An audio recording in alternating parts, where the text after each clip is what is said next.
Hello dear fashionistas, welcome to my channel. In this video, I will share how to draft a short knicker pattern. It's a simple and easy to follow tutorial. Please subscribe and let's get started.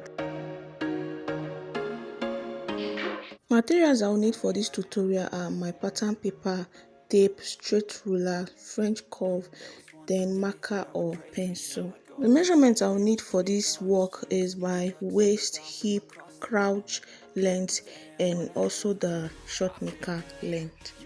So I started my work by drawing a straight line from the beginning of my pattern paper. I came down by like 2 inches so that I'll have enough space at the top whenever I want to work on the top part of my pattern.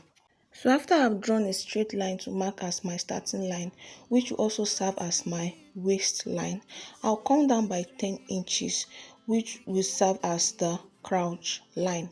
So in order to get your crouch length, you place the person sitting on a chair, then you measure the distance from the waist to the chair the person is sitting on. That's how you get your crouch length. So on that crouch length, I'll draw a straight line to mark it out. When that is done, I'll place my tape from the waist to mark out my short knicker length or the full length. For this short knicker, I'll be using 19 inches for my full length. So after I mark it, I'll also draw a straight line on that marking. So after I've drawn my line, the next thing I'll do is to label the line. The first line is the waist, the second line is the crouch length, and the third line is the full length. After that is done, on my waistline, I'll divide my hip by 4. Then I'll place the measurement on the waistline and on the crouch line. The hip measurement is 41. The fastest way to get this is to fold your tape into 2. You get the measurement, then you fold that measurement that you folded into 2. You also get the other measurement. So 41 divided by 4 will give me 10.25. So I'll place the 10.25 on the waist and also on the crouch line. When that is done, I'll connect the 2 dots with a straight line. The next thing I'll do now is to take the hip line. The hip line, I measured it, is 8 inches. But if you did not measure your hip line, you can also go up by 2 inches from your crouch depth. You can still get your hip line from that. So after I've marked my hip line, I'll draw a straight line, and the straight line will stop at that line connecting the waist to the crouch length. As you can see, even though I used the measurement I took, I still placed my tape from my hip line to my crouch line. You see the distance will be 2 inches. So I'll go ahead to also label the hip line.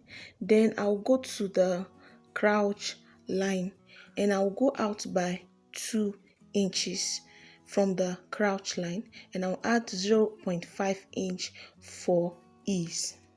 On that crouch length, I'll come out by 1 inch this way. Then I'll use my French curve to connect from my hip to that 1 inch. Then from that 1 inch to that 2.5 inch.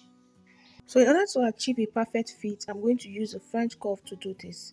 So I'll place my French curve on the 3 lines, the hip line, the 1 inch that I came out from, and also the 2.5. Then I'll connect it this way. When that is done, I'll get the thigh line. In order to achieve that, you place your tape from your crouch length and come down by 3 inches. Then you mark. Then I'll draw a straight line on that 3 inches to mark it out. After I mark, I'll label it thigh. Then I'll impute the measurement for the thigh. You know the measurement for thigh, you place your tape around one of your thigh.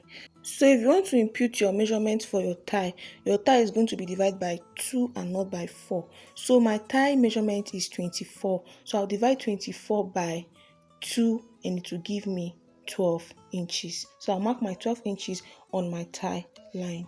On that thigh line, after I marked my 12 inches, I'll also mark 1 inch for ease. Then I'll come to the full length.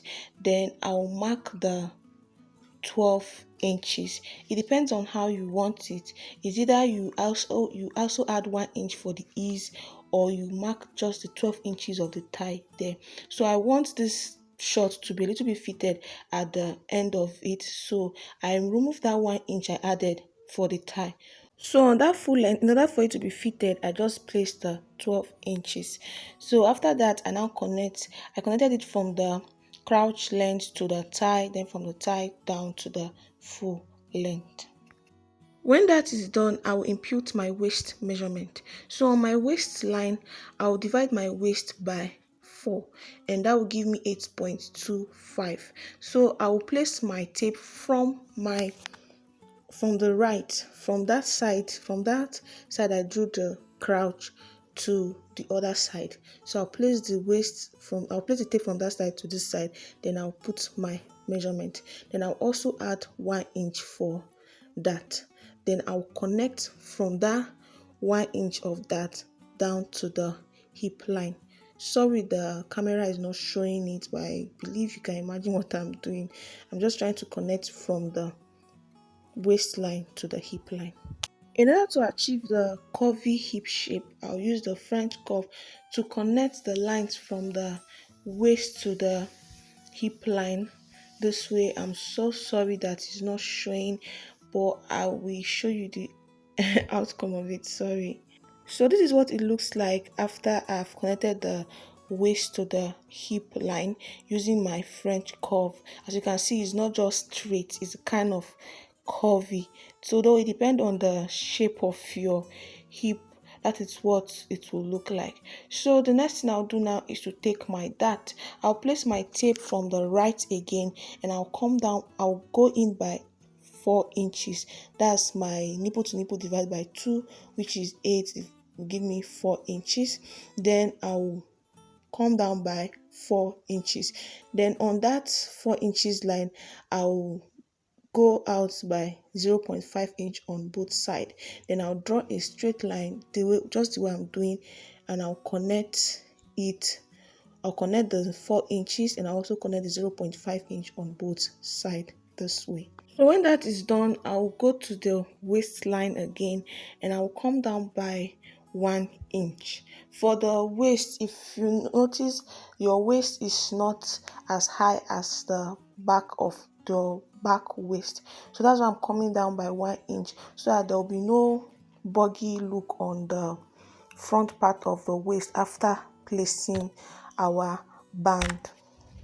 So you just go ahead and use your curve or use your marker to connect it just the way I did it, and you will get the same result. So I decided to mark out that allowance so that you will see the shape very well, so you don't get confused, be like, why is the shape looking like this? So the first line is the actual waist measurement, then the 1 inch at the back is that allowance that I connected from the waist down to the hip line. So this is basically all for the front part of our short knicker. So I'm going to cut it out now and place it on another pattern in order to achieve our back. There are some tricks at the back, so don't go anywhere. If you've not subscribed, please subscribe and click the notification bell to get notified in order to get more videos like this. And if you find this video helpful, please like this video and drop your comments in the comment section. So as you can see, I didn't cut out that 1 inch I came down from at the waist yet. I won't do that yet until I'm done cutting the back side. So I'm going to pin the front side to another pattern before I start the actual work. So after I'm done pinning and everything is in place, on that crotch line, I'm placed 2 inches out. I'll come out 2 inches from the crotch line. Then at that mid part of the crotch line, I'll place my tape just the way you see me doing it. Then I'll come out by 0.5 inch. Then I'll come down from that 2 inches away from the crotch line. I'll come down by 0.5 inch. Then I'll go to the waistline and I'll place my tape from the waistline to the dart line. Then I'll look for the midpoint. The midpoint of 4 inches will be 2 inches. So I'll mark the 2 inches. Then on that 2 inches mark, I will go up by 2 inches. I will also mark. Then I'll connect it with a straight line from that 2 inches on the waist to the 2 inches at the top. From that 2 inches at the top, I'm going to raise the front part of the pattern. Then I'll connect it to that 0.5 inch at that crotch length. So this is tricky. You try and make sure your own is as straight and accurate as possible so that it will be fine. So after I've traced it with a dot, I'll also trace it out with a line so that it will be very obvious. When that is done, I'll place my tape on the waist to get my waist measurement. So the whatever I have on my waist measurement, I'm going to place it on this 2 inches above the waistline. For the back, I'll place it. Note that the measurement I'm taking on the waistline is including the dart allowance. I'm taking everything, so I'll place it from the waist. I'll place it from that 2 inches above the waistline, and I'll connect it down to the measurement I've marked out for the back. After that is done, I'll use the French curve to connect from that new waistline at the back to the hip line this way. So after that is done, I'll use my straight ruler to just mark out the shape of the remaining part of the trouser. So after I've traced the side, I'll come to that crotch length and I'll connect from that crotch down to the full length this way. As you can see, I also traced the down part in order for it to show the full shape of the trouser when I remove the front part of it. So I'm done tracing out the front pattern on the back pattern. So the next thing I'll do is I'll remove the front pattern. So as you can see, this is what the shape of our back trouser looks like after I've removed the front pattern. So the next thing I'll do now is to take the dart. As usual, I'll go in by 4 inches and come down by 4 inches. Then on that 4 inches, I'll go out 0.5 on both sides of it. Then I'll connect it with my straight lines. So that is all for the back pattern. So the next thing I'll do is to cut it out. Please note, when you are transferring this pattern to your fabric, you make sure that your fabric is on fold. Yes, you fold it into two. If you are cutting the front part on your fabric, is on fold. I did it one because I'm using a pattern paper and I'm trying to maximize the use of the pattern paper. So if you are transferring it to your fabric should be on fold. The fabric should be on fold for both the front and also the back. So this is all for how to draft your front and back short knicker pattern. So I'm cutting out that 1 inch I came down from on the waist, and after I've done that, if you measure the dart on the front, you notice that the dart now will be 3 inches for the front and 1 inch for the back, because usually the back is supposed to be longer than the front dart with 1 inch. Thanks for watching. Like and subscribe for more. See you in my next videos. Bye bye.